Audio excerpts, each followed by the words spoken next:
Hey, everybody, or anybody, maybe somebody, all of us, all of me. Welcome to another Smoke and Mirrors. Today's episode is brought to you by Vocables. That kind of like thing when singers just make a noise that's not really a lyric, but you know it, and so you could sing it too. Like when somebody goes la la la la la, or like when Michael Jackson would go shaman. Vocables. Also brought to you by Interabangs. Interabangs. You know them. Those things at the ends of a sentence when you want to say, "What the fuck?" So you make an exclamation point and then a question mark. Interabangs. And now, on with the show. This is the part where we should have a song, but we don't really even have a song. This is the part where we should have a song. Maybe you should plan better next time. This is the part where we should have a song, but you don't even have a song. This is the part where we should have a song. And now, here they are, your venerable hosts, Carlos Harim Wyndham. This is the part where, oh, see, the framing's off. What the fuck? Okay, I apologize. I never do that. I never do that. I try to very hard not to have to reframe shit when I'm doing this. But guess what? I'm going to do it again. There's not going to be, oh no, one more time. Okay, one more time. There's not going to be anything but this frame today. So, sorry. This is the part where we should have a show. This is the part where we should have a show. Well, we don't. But guess what? Tomorrow is Thursday. And at that point, there's going to be one. And it is going to happen at your local Zoom channel at 6 p.m. Pacific and 9 p.m. Eastern. This is going to be on Zoom.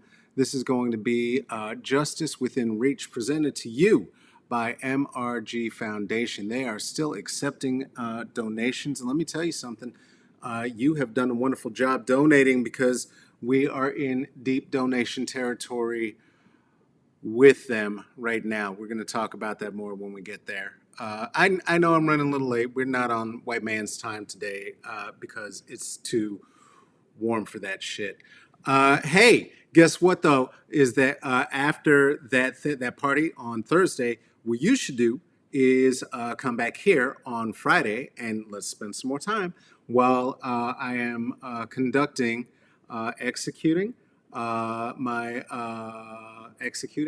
my first guest. That's not right. Executing my first interview, conducting my first. It's not even an interview. I'm gonna talk with Jesus Christ. I'm going to be talking with Mix Dolly de Lou Blue. Bell. I am all over the place. Dahlia is a writer, is a comedian, is a genius, is my partner in crime, and co-host, co-curator of About Something, night of comedy, culture, and music that we had presented for some time. It wasn't comedy, culture, and music. This is comedy, culture, and bullshit. That was a night of comedy and music. I'm Carlos. Hey, it's after 4:20. I'm late. I'm sorry. You hate to be late for your job. You hate to see it. You hate to see it. You hate to see it.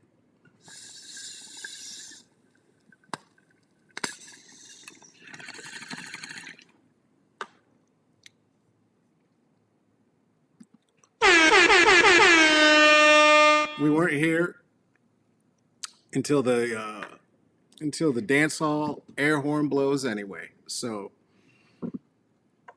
and it's hump day, so somebody should be blowing.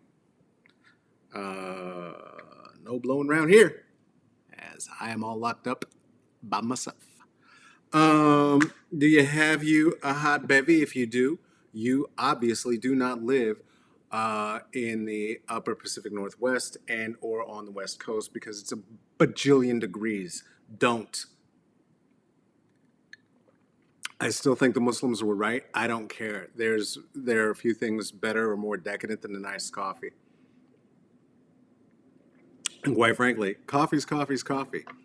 Um, a lot of times when I say I don't have a lot planned for us, I'm lying, and I do, and or a plan sprouted at the last minute, and I don't.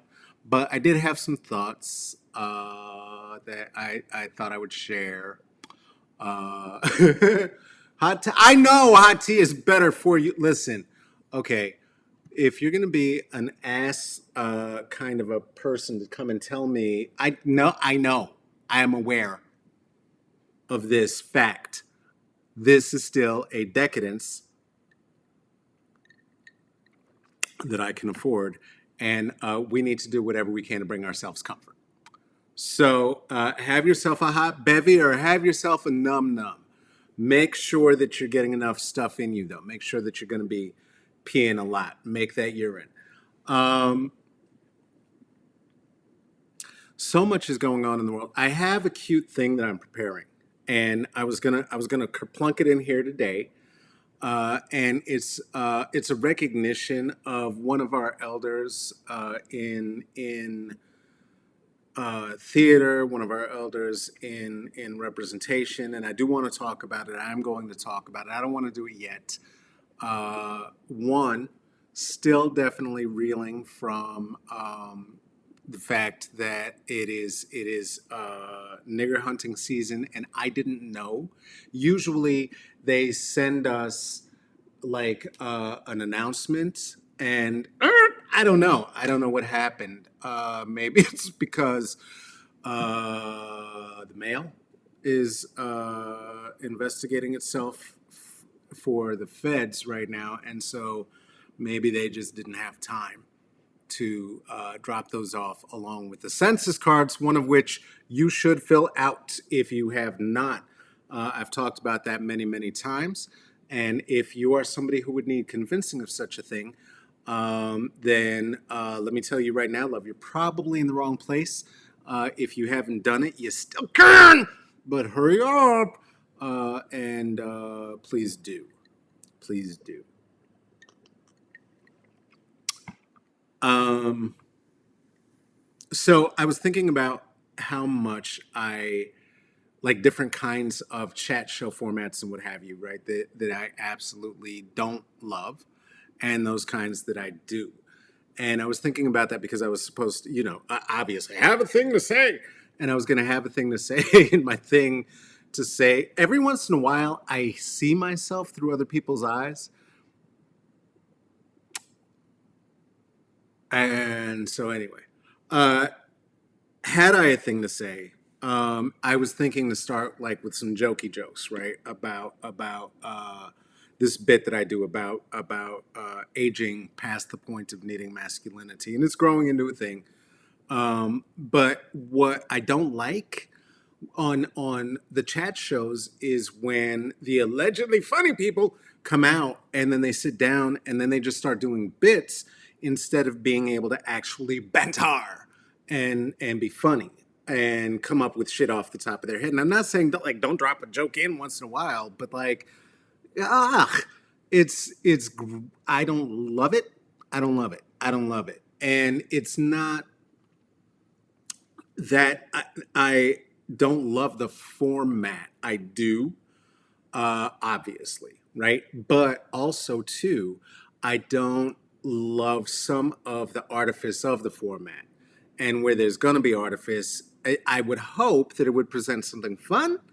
And so decided I'm just going to be honest because honestly, keeping it real on the days that I've not done something more highly produced for you and for me, because honestly, it gives me something to do all day. I said honest 4 times right there, which makes it sound like I'm lying. I'm not, though.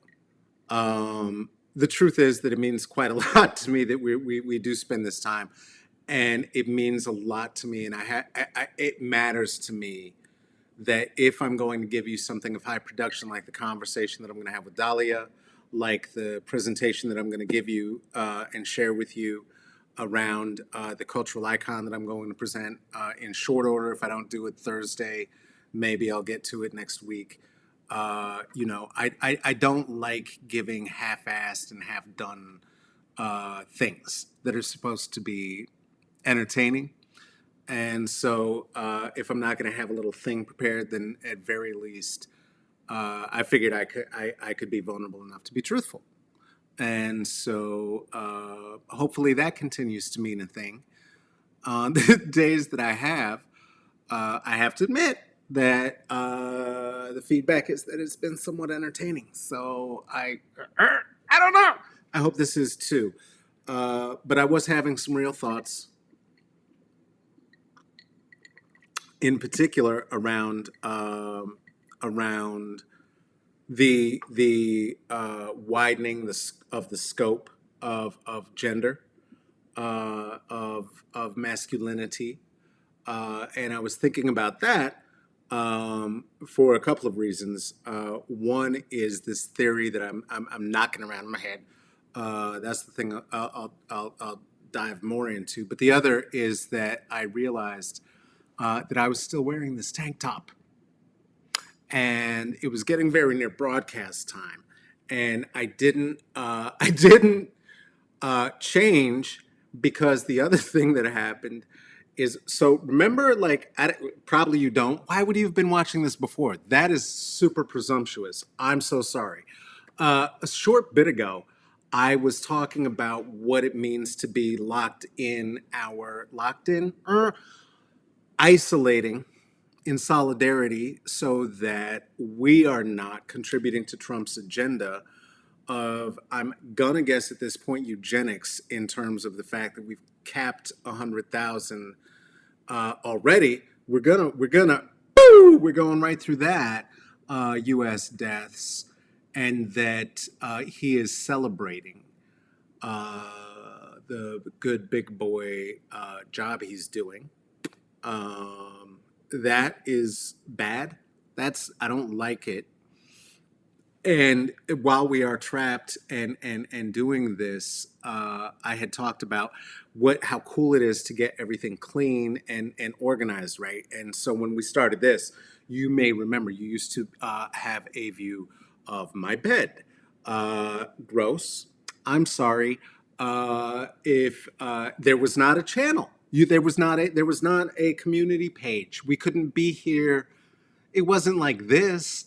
It was just in the feed. So like you would just see it if you did, there wasn't a lot of consent. I just started doing it, and some of us like it, and so figured, well, let's bring that in to private, because this is about us. Do you know what I'm saying? This is about us. And we want for the people who are here to want to be here, right? And so then that meant that, okay, I moved over here and look at the art. And then I talked about, I cleaned all the curtains and all the other things. Thank you for appreciating the art. It's a beauty. It's a beauty. Used to be a Bay Area artist. I don't know that they're in the Bay Area anymore. KB Davis. I do not know KB's gender, uh, uh, so I can't. So there. I do have a policy that is also a punchline, but it's also true, because a lot of my jokes aren't.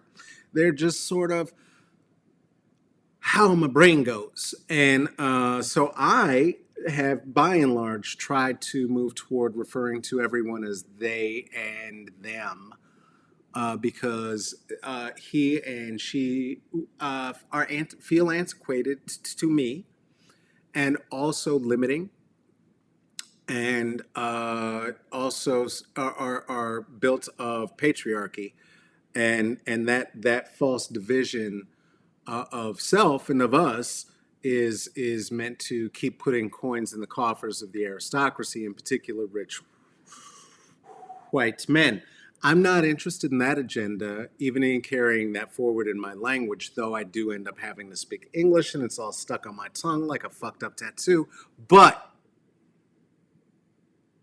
that said, uh, talked about cleaning around here, right? And I talked about cleaning in terms of the self-examination and what that meant. And so then I was thinking that today would be a great day to mop because it's so hot, and so then it would be the cool from the and then it wouldn't be so terrible by now. But that didn't happen because guess what? Is that if you're really going to get in it, then you start realizing I asked for my ancestors to get involved. I honestly did. I asked for my mother to say I was beginning and I said, Mom, what would you do? And then I saw the answer in my head and I regretted it immediately. And because the answer, if you, my mother would, she had a very lovely phrase she used to like to employ that said hands and knees. And so she would get on her hands. She would want me to, and she would herself get hands and knees with a rat. We didn't have a mop, and this place needs to be mopped. I did get to activate my new broom for hardwood floors. That was very exciting. But what all of that led to, as I was thinking to mop, was to realize that if I was going to do it, I had to get in the corners. And if I was getting in the corners, I had to get the dust. And as I looked at the dust in the corners, I realized I had to dust the floorboards. Not the floorboards, the baseboards, the baseboards. I had to dust because otherwise I'm going to mop and then it's just going to and then right. And so then I reached and I saw behind the desk and then there was more shit back there and I did, and it took a whole rag of just fucking like dust bunny honey. Listen, um whew, it was too much. It was too much. Okay.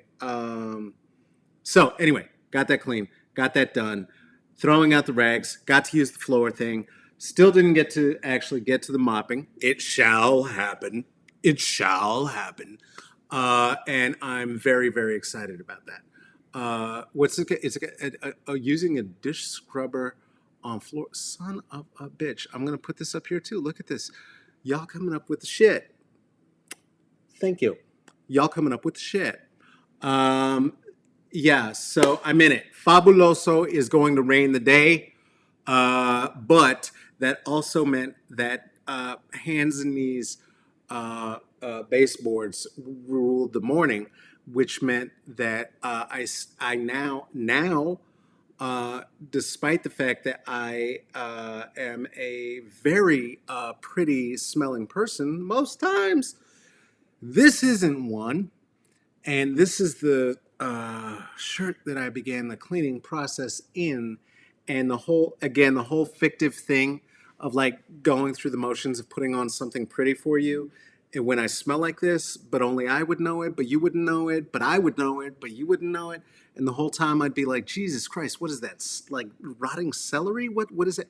But I would know it was me. I would know it was me. I would know it was the biochemistry of myself in the lavender. I would know. And I didn't want to lie. I didn't want to lie to you.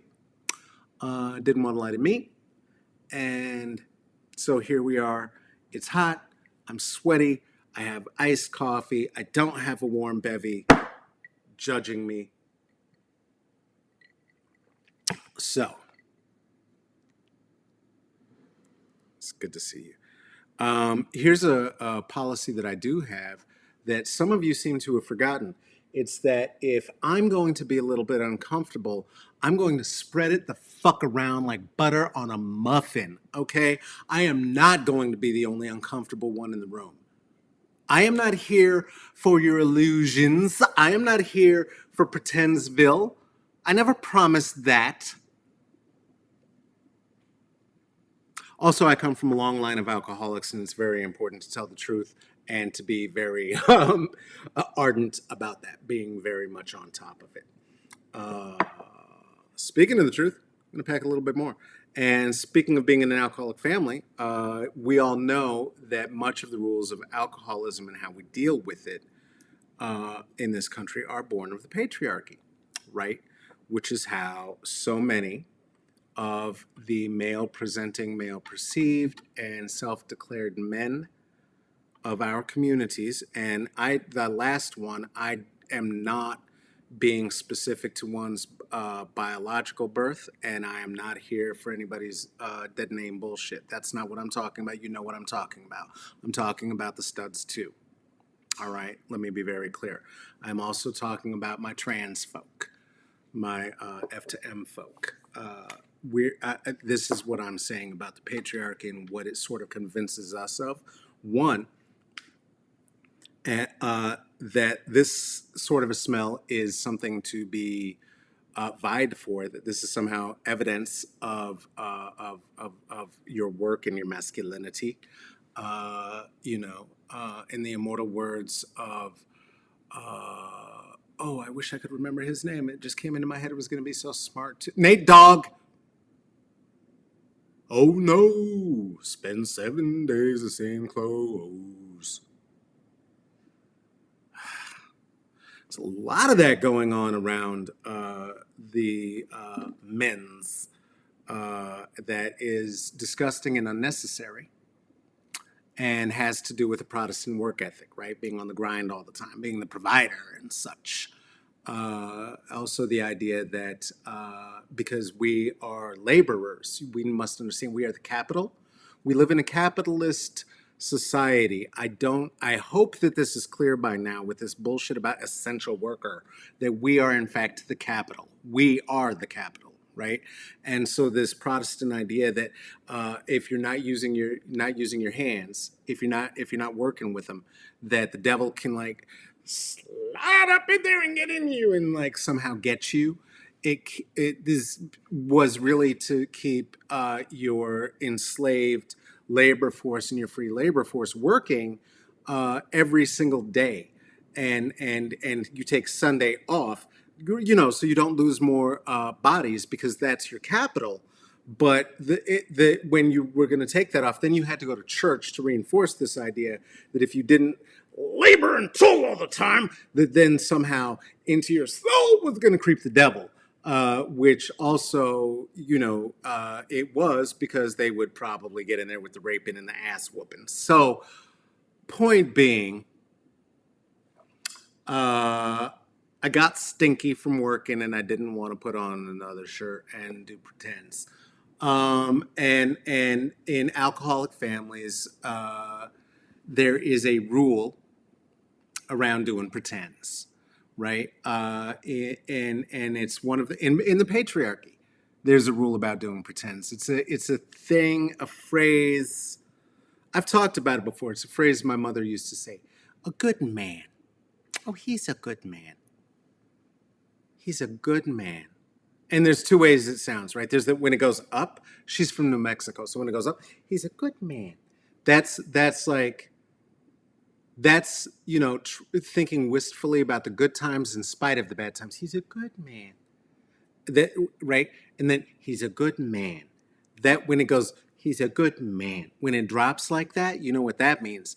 That means I'm defending the fucking patriarchy and I'm defending this man. And so don't fucking attack them for whatever gross pillaging, raping they may have done, including all of the metaphors of pillaging and raping that are necessary to be doing any of the things that are in the masculine world successes, right? Succeeding in business, all of this sorts of shit.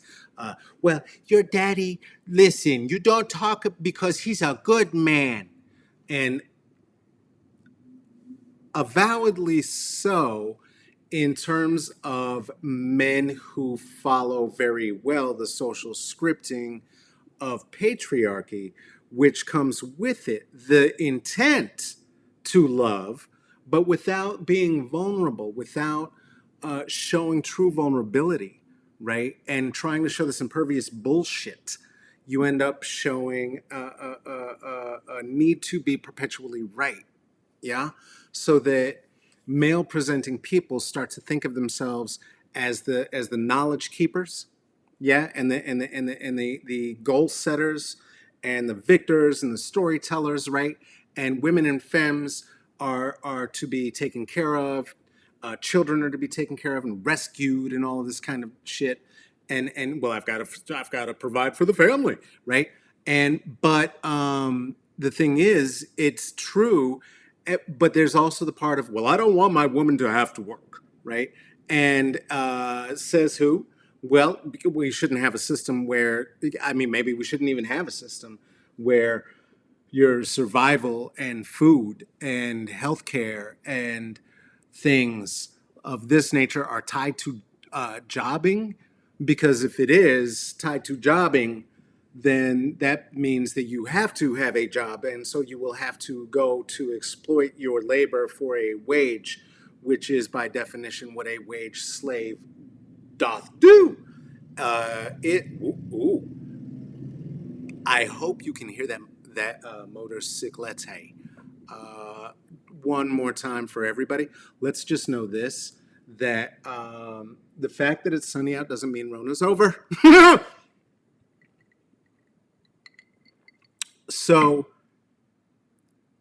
to exist within that kind of a framework, right?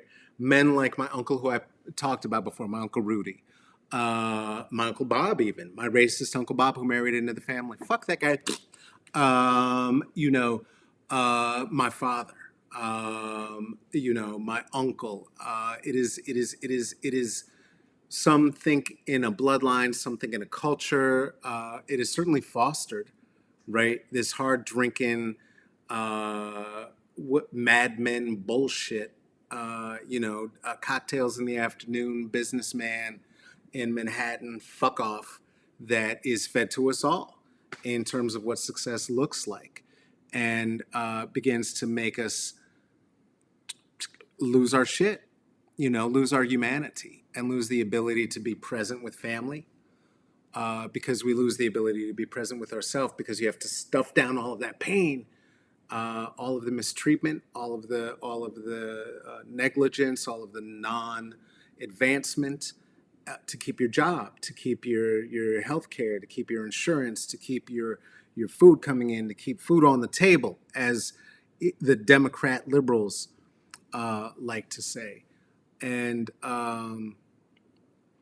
it's a lot, right? It's a lot to be a good man. And when we a good man, and when we dismiss the harm that is done, not only to self, right, but to other people, young children, right? And again, there, even the gendering of the children, and with the gender reveal parties and all the shit, it's you're prescribing and limiting what the possibilities are that exist for the gender expression of this human being before their birth, based on chromosomes, based on, like, what are we doing? What are we doing, people, right? And so it's within this context that for me, right, the one acceptance of the fact that this false binary of man is not one that ever fit me. I'm everything that is not supposed to be a man. I am a man that comes with hyphens, right? I have been what was it? A metrosexual man. I have been called. I've been called a dandy. I've been called what's that? A fey man, right? But I couldn't just be a man. And the cultural expressions and signifiers, gender signifiers, that have never been read correctly by most people who make these sorts of assumptions around me, um, throughout my life, have never been. Do you know? Don't serve anybody and only serve to limit my own humanity. And so the idea of furthering that and pushing that forward just seems bizarre to me. So because I know the harm that was done to me by the patriarchy, by this idea of trying to live up to being a good man, which is not to say I never did any of the harms, or I don't think or believe for a minute that I don't benefit from and continue to benefit from the patriarchy, right? I do.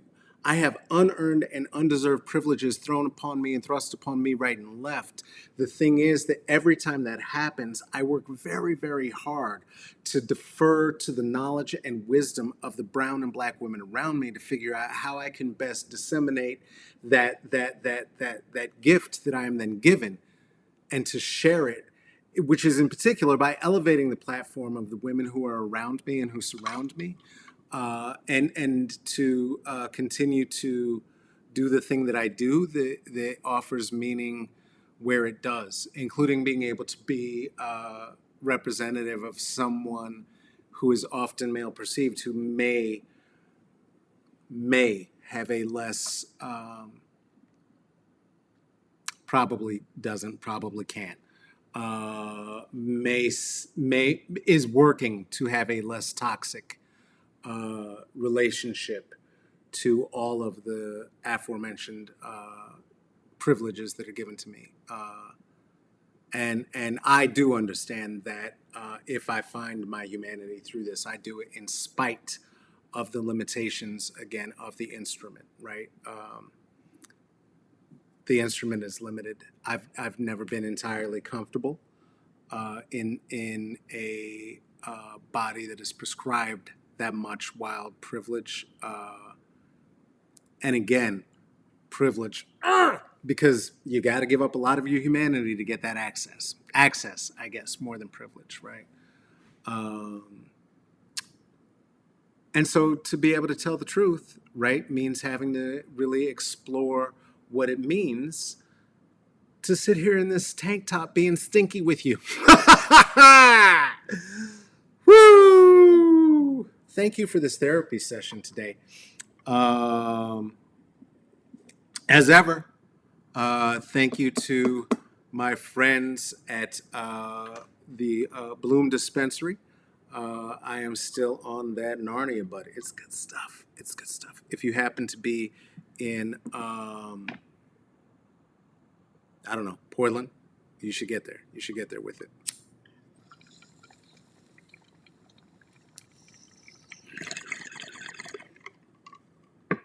One more taste for the people.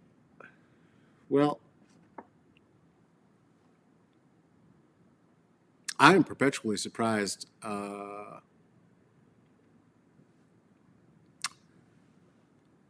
that I just don't seem to run out of ideas or things to say. Anyway, that's going to be about it for the day. Tomorrow, I will try to come back a little bit more organized, and I think it's going to be cute. Also, don't forget that coming up is the event, the Ungala. Please join me there. If you'd like to look at some pictures of stuff that I take pictures of, or me, or events, mostly at this point, you could do that. It's a IG at El Caballo Negrito. At Twitter, I am Caballo Negrito. I'm going to take a sip because I know somebody who listens to these things and says that it's gross when somebody gulps. And so I'm sorry. Also, fuck you. Venmo me if you want to. If it's worth a thing for you and you feel like you want to drop some change on this, you're allowed to do that. You should not do that. I will never bogart. This is funsies. This is free.